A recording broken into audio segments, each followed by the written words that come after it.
Hey everybody, welcome back to another episode of Tuesday Tips brought to you by Hunt Lift Eat. Got myself, Luke, back in the seat on some Tuesday Tips. Haven't been here in a while. And the ever-present Carter McKenzie. What's going on, brother? Another tips. Back at it again, man. Good to have you on. Yeah, man. Probably one of our last episodes. We're going to do one more after this. But yeah, we're going to be wrapping up tips, transitioning into some new stuff, possibly a spinoff podcast, possibly not. We don't know yet because we're still figuring all this shit out after 5 years, 6 years. I don't even know how long it's been. Too long. Long time to be in a knife fight. Yeah, yeah. Well, we're climbing out of it. We're making moves, maybe. Physically, we're heading up to Wyoming here soon, which is awesome. And start setting up shop and base there and try to figure out what the next phase of this entire goat rope looks like. Exciting. A week from today, I will be in your truck with you somewhere. Yeah, dude.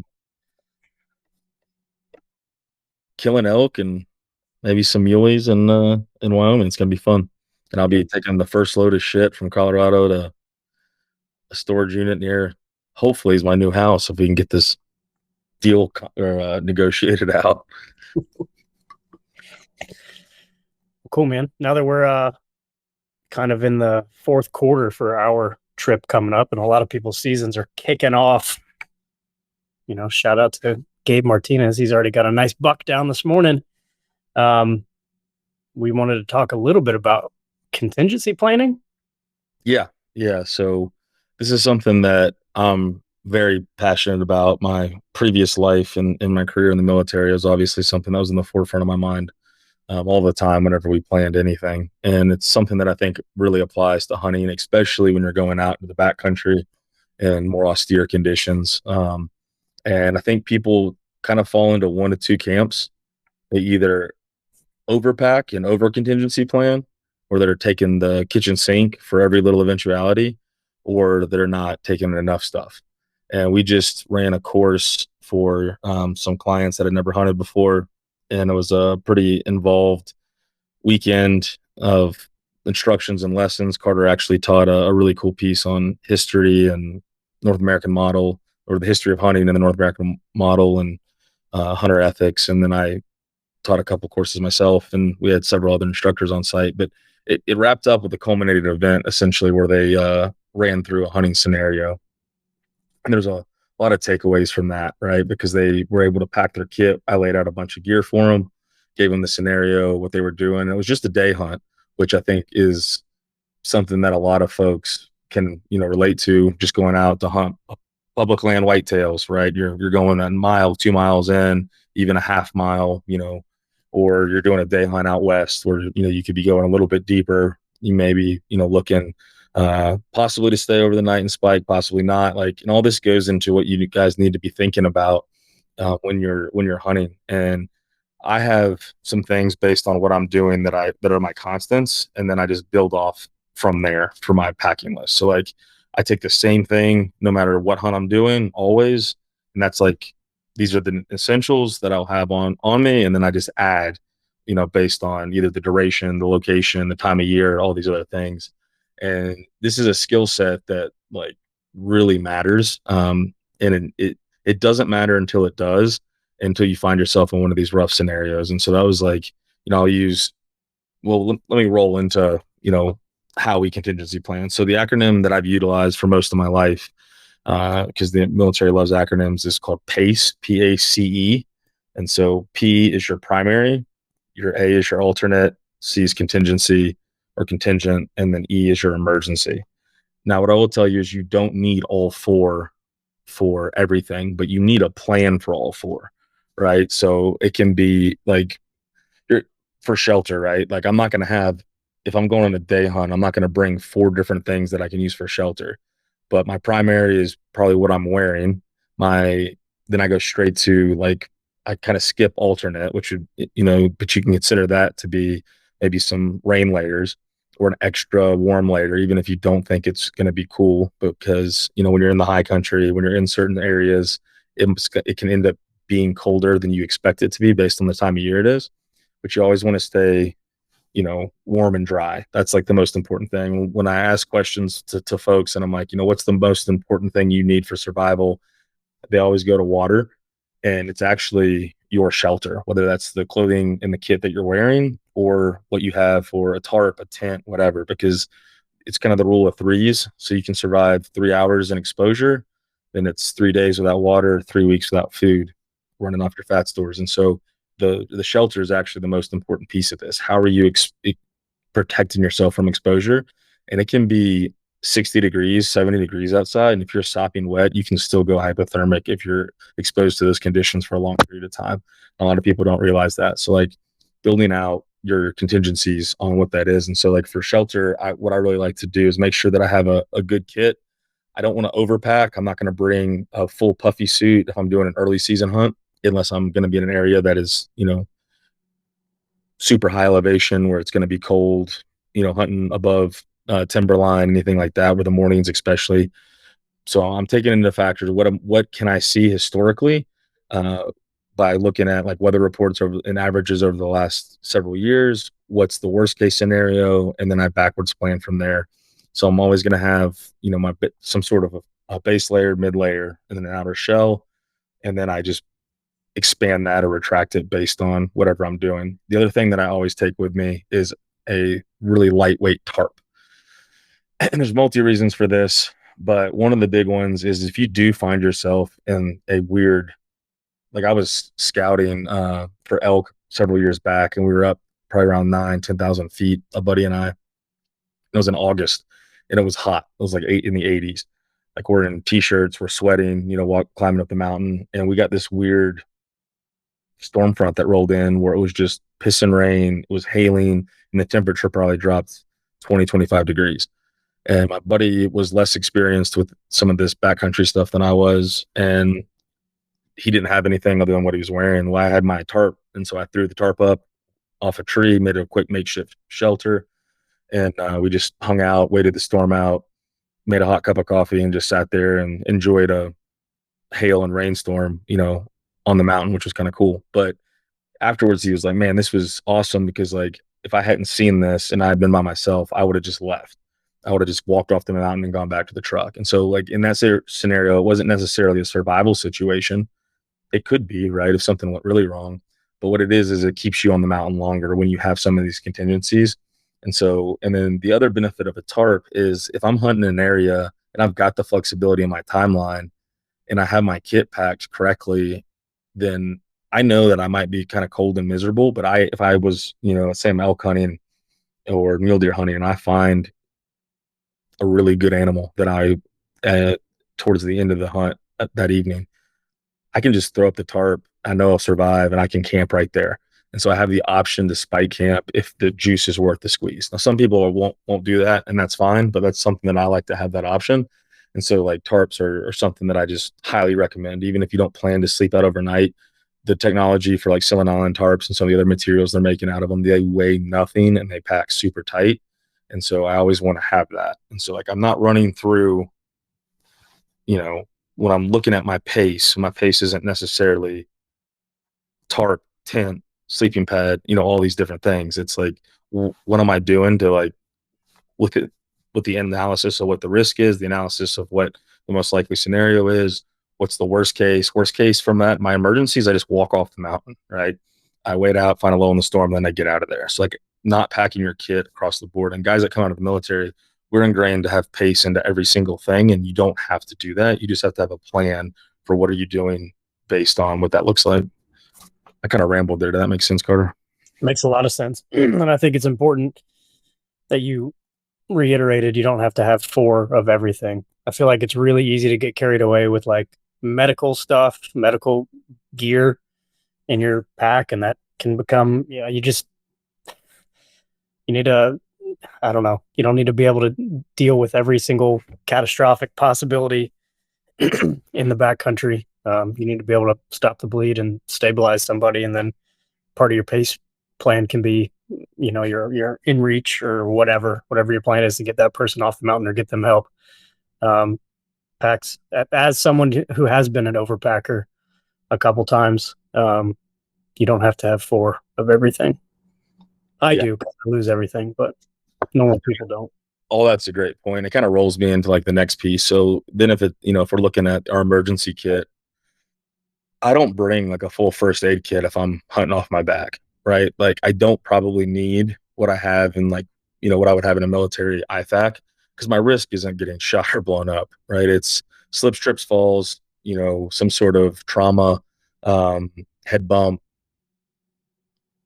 smashing your knee on a rock, twisting your ankle, or some sort of puncture. Like that's the primary risk. And so like, punctures with arrows, it happens, negligent discharges, falling and just hitting a branch, a root, a sharp rock, some sort of laceration. Like, so I think I've dialed in my kit pretty tight for like the weight to risk. And like, we've talked about it in previous episodes where it's, you always want to go back and look at what you packed, what you needed and what you didn't. And I've actually like whittled down what I carry for my trauma kit when I'm on the mountain versus what I have in my truck. And so I think of things as like echelons. So it's and by that is like, what do I have on my person? What do I have in my bag? If I have a bait, and what do I have in base camp? What do I have in my truck? And so it grows based on the ability to have that gear more robust. Same thing with food, water across the board. So like if I'm going up, I have extra gauze, I have a pressure bandage, I have a tourniquet, I have surgical glue and leukotape, and that's about what I carry. And I carry two tourniquets, and that's always one for you, one for your partner or somebody, a bystander, right? Because you never want to not have a tourniquet, and that's one of the things that I do have redundancy on. So like I try to always keep a tourniquet in my person, then I'll have another one in my bag, and then I'll have extras in my truck as well, and that's also for like car accidents, coming to the scene of something, like just building that out. And because like slip, and the other thing is band-aids, and that's something a lot of folks don't think about. And then I don't carry antiseptic liquid because I don't like carrying liquids because they usually bust and leak. I'll carry alcohol prep pads because you can disinfect. Like my almost guarantee where I'm gonna have an issue is I'm gonna nick myself with an outdoor edge knife. Done an animal. I do it every time. So like, okay, can I wipe this off real quick? Can I put a band-aid on it? If it needs a little more than a band-aid, I've got some gauze and I've got leukotape, and I can make a field expedient, more robust bandage. And that's kind of like, we don't have to sit there and prep like we're going into Fallujah to go up on the mountain. And that's where like I differ from some folks. And some of it's also is like your level of competence and training. If you haven't trained with, like, a lot of guys have shit in their first aid kit and they don't even know what it is. Like when you go to like some of these companies and you buy the pre-made first aid kits and it's like, this is what I carry. I bet I could open that up and be like, well, what's this, this, and this? And like, if you don't know, then why are you carrying it? Because you can't use it anyways. And you're actually a liability if you try to use it incorrectly. So, having training and then, knowing, operating within your means and your ability level is really important there. And then on the communication side, and that was one of the lessons that our clients learned at the course was they were like, oh, because they had been quote unquote in the area, they thought they had cell phone signal. With part of the scenario, we told them to put their phones in airplane mode and they didn't have signal in this unit. And this is something that I think is really important because like we rely on our cell phones so much in 2024 for everything, for navigation across town. We just always think it's going to be there. And even if we've been in the unit, we know that there's signal or there's signal at this high point, so we have comms. Cell phone towers go out. Like there's blackouts, there's whole carriers that just like shut down for whatever reason. Like, and so we can't rely on the cell phone. You can fall and trip, you can drop your phone, it can get wet, you can smash it, the battery can die. All these things can happen. And so when I look at redundancy, it's like, okay, what's my next level of my pace? Well, I'm going to take an inReach. And then just from communicating with your partners, that's something we learned during our elk hunt. Like we thought, like I erroneously was like, oh, we're going on a day hunt, like we're going to be coming back and forth, we'll be fine, we'll be able to coordinate. And we couldn't, and we only had one active inReach out of our group of what, five. And I will never not have my inReach activated and like on me. And now I even, because of all the driving I do across the country, I just drop it down to the cheapest plan. It's like $11, and then I just have that inReach in the truck, because if I break down or if something happens, slide off a mountain, which I've done before, flip my truck, like I have the ability to contact somebody. So just having, but I don't have three inReaches, or I don't have an inReach, Zilio, and like all these other things, right? I have a cell phone and inReach, and then I've got, probably something to signal with. If we did hit the SOS, how can I like let that bird know I'm there? Because for folks that like, even with the GPS pinging. If you're in thick canopy or you're wearing camouflage and you're in the side of a mountain, like it can be hard for that bird to see you. So what do you have? And one of the pieces that Charlie actually just gave me from our boy over at Team Easties, he's got this VS17 panel, which is it's essentially a fluorescent orange panel, and it's got reflective tape around the outside. And so it gives you, and it's really lightweight. It's that same like silicone material as your tarp, but there's a reason mountaineering gear is always really bright. And then as hunting, the mountaineering gear has gone over into hunting. We've like coyote browned everything and or ranger greened everything. And so like we don't have these flashy colors. Well, that hurts us when it comes to signaling, or it hurts us when it comes to like how are we being found. So if you're doing a rifle hunt, you've got some blaze orange on, you can utilize that. If you have like a red medic, you know, kit on the back of your pack, like that can work. Like different ways to signal, I think is really important. So just like thinking about that, right? A mirror, being able to send a reflection, that'll get picked up by a bird. Chem lights, I'll usually bring a couple chem lights, like glow sticks. I like those too at night. If I'm tracking an animal, I can crack a small one, have that at the shot site, and then I can go that back there and find it for reference. So like just different stuff across the board to think about when you're looking at your communications, your signal, your emergency. And I think the next big ones are your water and then your fire. And I think fire is one that cracks me up with the bushcraft craze, which is Yeah. if you're just into that, that's super cool. Like absolutely cool. But this idea of like guys bringing ferro rods to everything, bring another lighter. Like Yeah. just bring another lighter. Yeah. So like the way what I have on my fire is I carry like one big lighter that's like on my person, and that's the one that I utilize. You know, I actually put it in my stove, so I always have it when I fire my stove up. And then I have one in my emergency kit that's in a Ziploc bag wrapped up, so it's kind of waterproofed. And then that's like my primary, my alternate, and then my emergency for fire is I have those strike anywhere super crazy matches that can burn underwater. I've never pulled them out, but they weigh nothing and they have like 8 of them. But that's like, okay, I can start a fire with this in case everything else failed. And outside of that, if it's beyond that, I'm either going to get off the mountain or hit the SOS. And that becomes the actual emergency, is leaving or calling in for help. So I don't need to bring a ferro rod. And like, if you like that, cause you're into bushcraft, like that's 100% fine. But I don't feel the need to try to use a flint and steel to build a fire when I can just bring another bic. What are your thoughts on Yeah, fire? yeah, I agree completely. The chances of all of them being faulty are pretty slim. I keep one in my pack. I keep one in my shaving kit at camp, and then I'll have another one in my first aid kit. Yeah. Lighters everywhere. Yep. Lighters are definitely handy. And then when it comes to water, there's a lot of analysis that needs to go into that. Um, Based on the terrain, where you're going, like be careful with like trusting imagery and maps for streams, especially if you're in mountainous terrain, because you know, depending on the time of year you're going, you know, if everything's frozen or if it's early season where all the snow melt's already drained off or most of it has, like some of those streams are seasonal, right? And they might still reflect on the map but not be there. So don't, if you haven't scouted and been on the ground, you can't anticipate the water is going to be there. And there's nothing worse. I was talking to Kiefer about this, when you have to drop 1,000 feet to get your water if you're hunting higher. Or like when I was hunting on the plains and I didn't bring enough water because I didn't think I was going to walk as far as I ended up, and I killed my antelope a few years ago.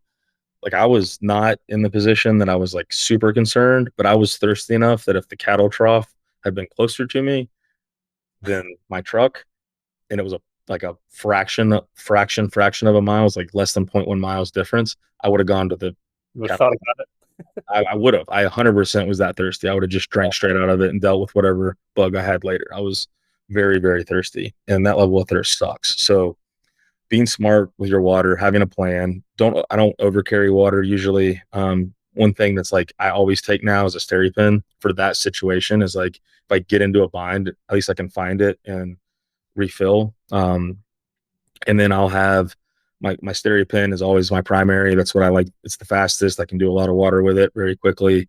I could do an Nalgene. If I'm hunting in timber where I know there's like good water, I'll just go a Nalgene at a time usually. Maybe take a second, and then I'll use the MSR bladders. I don't like camelbacks usually because just based on my like a lot of the stuff in the military, you do a flop or whatever, the weight, things pounding. Like I've had those leak and bust open a lot. And then there's nothing worse than having a bladder that just leaks everywhere. And so I'll use those bladders if I'm for like camp water. So I think like there, in a perfect world, if you're hunting with a partner, like one of you has a stereo pin, one of you has a pump, because the pump, like all these just have pros and cons, and we can do a deep dive on another forum. However, we can do this with the pros and cons of everything. But having it, it's like kind of that echelon thing. So like if my stereo pin's my first, then the pump's better because I can just pump a lot of water with that hand pump. The filters can get clogged. But what I really like about those is you can pull water out of a small area. So if it's like a small spring or a bit of snow melt that's puddling up, you might not be able to get any water out with your Nalgene to scoop it, but you can pump it out of there. So that's nice. And then if you're camping where you know you're going to set up a base camp and then camp for a period of days, having a lot of water in camp is nice. And especially if you're having to climb elevation. So you getting a lot of water at once is you drop elevation, you get all your water that you're going to need for a couple of days, you hike up, you only make one trip, and then utilizing those gravity filters. They're slow, they drip, they're not very efficient on time, but it's like passive water. So you set that up, you've already got used your stereo pin, you topped off when you went down there and all your water sources, and then you go glass, you go hunt, you come back, it drips all day, you have some water filtered, you take your other bladder, you rig it up. And then something to be cognizant of that is just when you're doing that is make sure you don't cross contaminate your bladders. You want your bladders that are for purified and your bladders that are for unpurified. When you buy the kit, they're different colors, but just like stick to that always. Because if you're adding in bladders or whatever, you don't want to mix and match. But that's kind of like how I think about planning with those contingencies is, how do I reasonably plan for a contingency without overpacking? And it's doing the analysis on what the scenario is. What am I bringing? What's going to be the real world? Like, no shit. What do I need? What do I don't? Because we overpack a lot. And I know this so well because I've overpacked for the last 11 years in the military and in hunts. And I'm at the point in my life where I think I have it pretty well dialed where I know exactly what I need. Now I can pack for a hunt in 10 minutes and usually not forget anything because I know exactly what needs to go in that bag versus I used to lay everything out. I used to look at it all, count it twice, do all this shit. Same thing with like deployments. Evan and I were just talking about this. Like when your first deployment, you lay everything out. By the next, like my Europe deployment, I packed the morning of, like an hour before I went. I was just throwing shit in freaking rolly bags. Like, just start to learn your kit and your gear. And that's for more time. Like I would highly suggest your first time going out isn't on your hunt if you don't have any experience in this. So even if you're coming, like let's say you're on the East Coast and you're going out west and you can't make it out to scout or test any gear, go hit the Appalachian Trail, go hit a state park. It doesn't have to be elevation. Just go spend 2 to 3 days on a weekend with what you have, living the way you'll be living so you can test everything, see how it works for you, because a lot of this is just preference of the individual on how you want to do it. Because you can be a little bit heavier and a little bit more comfortable. You can be a little bit lighter, a little bit less comfortable. And there's a balance there that I have found. Like I used to not pack pillows. I would just roll clothes up and use that. But I'm old now and have a bad back and neck. So I bring a pillow and I've got no problem with that. And I may even start bringing one of those little cots that you can, the backpacking cots, just to get a little bit better sleep. But like just thinking about that kind of shit. Yeah, 100%, man. I need to start putting my gears in so many different places right now with the new house and the storage unit, and I leave in a week. Like I will be there in a week. I need to get You need to go to the storage unit today and get all your shit. get my stuff together, man. The only thing I'll add about water, you can also, as part of your planning, you can stash water. Yes. My friend Eric Larson is a big fan of that. He just stashed a ton of water up the mountain last week, and he left yesterday, I think, to go up, and we'll have many liters of clean drinking water as part of your planning. Yeah, that's really important, I think, as a tactic for some of your early season higher altitude hunting. where you're going to be above tree line. It's like this time of year when guys are going up for archery mule deer, and the early season stuff. So August to September, it's hotter. You're in that weird in between time where you're not getting any precipitation or not much of it, and most of the snow melt has already dripped or melted out. So setting up those caches so you can go up on a scouting trip, pack your water in, drop it on X pin, stash it, and doing that over the course, where you're taking a gallon, another gallon, whatever, each time you go up. And then you got a stack of water that'll sustain you. And then having those, what I would also think about is like not putting it all in the same place. If you're triangulating an area, think about where you're putting those caches, because you may end up like where you're scouting might not be where you're hunting necessarily, based on the time of year and how things are moving. And then pressure, that's another thing, is like you can be like, oh, they're not going to move out of this basin a week out. Well, opening day, that basin has a campsite in it because a lot of guys will drop their camps there, unfortunately. You're gonna have to blow over to another basin, so you don't want all your water stashed in one place. Like kind of forecast where you might be moving to and have that prepped. And I've found caches before that have been up there for years that people like, I guess, just forgot about or didn't get back. Where I would highly suggest, if you leave it up there, pack it out, but at some point go up there and get it. Don't leave shit in the woods. But yeah, it's a great addition there. You do the same thing with food too. You just have something that'll keep the mice out. I didn't really talk about food. That one's pretty easy. Do your ratio, your calories of what you need to sustain yourself. Whether you want, some guys I know want to be in a deficit while they're hunting. Some guys want to be in a surplus. Like I need to be in a deficit on this next hunt because I need to lose some weight. So like whatever, wherever you're at with it. And then are you hunting off your back? Are you doing a drop? Are you dropping a camp and then doing day hunts? And bring in a little bit of extra food if you're day hunting out of a camp or just going up just in case you wanted to spend an extra night, or if you got stuck, is never a bad deal. But once you get past like 3 to 4 days on your trip, your food's going to be your biggest weight tax. Because everything like for what you're taking typically at 3 to 4 days is going to be the exact same amount of gear. Your food is what goes up in weight. So you can reduce that weight if you go up and you cache an extra 3 or 4 days of food. So you pack up the food that you would need for that first 3 days, 4 days, and then your next 5, 6, if you're doing a longer term hunt, is already cached. So like just thinking about that stuff. Yeah, that's a huge weight savings too. Mm-hmm. Yep. And we won't go into the whole ultralight thing. I think a lot of that's a little overblown. Walk slower or work out more. Like, I don't know.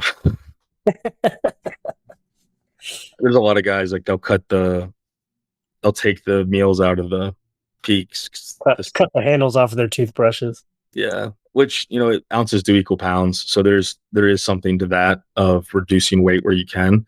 I don't think that that's a bad tactic. I think some folks get a little overboard with it, and then like on the peak meals, putting it in a trash bag or a Ziploc bag. It's cool, like for trash disposal, Ziploc will burn, the foil bags won't, and they're lighter. But you're also putting boiling water in plastic. There's some long-term health concerns with it, I think, but some people don't, it's not a factor. They don't care about that. So it's kind of whatever you guys want to personally do. I'll just leave it in the packaging usually. Well, cool, man. I think that was a pretty robust take on contingency plan. Sweet. Well, yeah. I might go start packing. Yeah, you definitely need to. Yeah, I do. And whatever you don't want to bring, just let me know. And I got extra of everything, so I can probably augment your ship. Cool. I'll text you a list. Yeah. I'll check it off. I think I'm heading up tomorrow to evening or Wednesday morning. So I'll be up there a few days before, well, a week before you, almost. Well, appreciate it, dude. Listeners, as always, appreciate the hell out of you guys. Good luck this season. Keep us in the loop. Send us some pictures of your adventures. Let us know. Talk to you guys next week, which will probably be the last time on podcast isn't going away, just tips. I think we're going to drop off. So cool. Thanks, man. All right, see you, man.